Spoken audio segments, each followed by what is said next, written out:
Arantza Arrazola naiz, eszenatokiko arduraduna.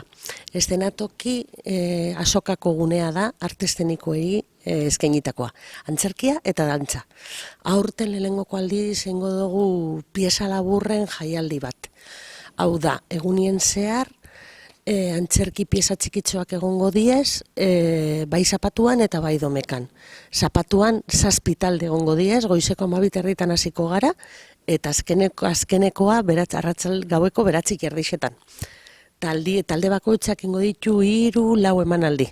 Taldiek diez Durangoko Uribarri Atxotegietan Gabilondo, dantza pieza bat aurkezten, Goitibera antzerki taldea, Cecilia Paganini antzerkia, Gilki Txaro antzerki taldea, Anodino antzerki taldea eta Txiki bere monologoarekin.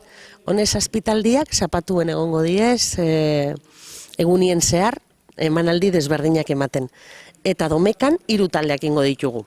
Goizeko 11 hasi eta arratsaldeko 6:30 amaitu. Izango diez Krego Martin dantza, Atik dantza taldea eta Abarka antzerki taldea. Asmoa da eszenatokin arte eszenikoen inguruan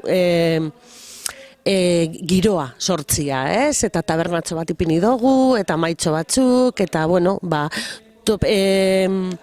topaketa bihurtu deixela, ez? Toki hau bebai, naiz eta liburuak eta diskak dauden toketik apurtzu bat urrin egon, 5 minututan heltzen da eta oso giro polita. Orduan gonbidatzen dugu jentia mendi pasatzera, gustora egoteko apurtzu baten.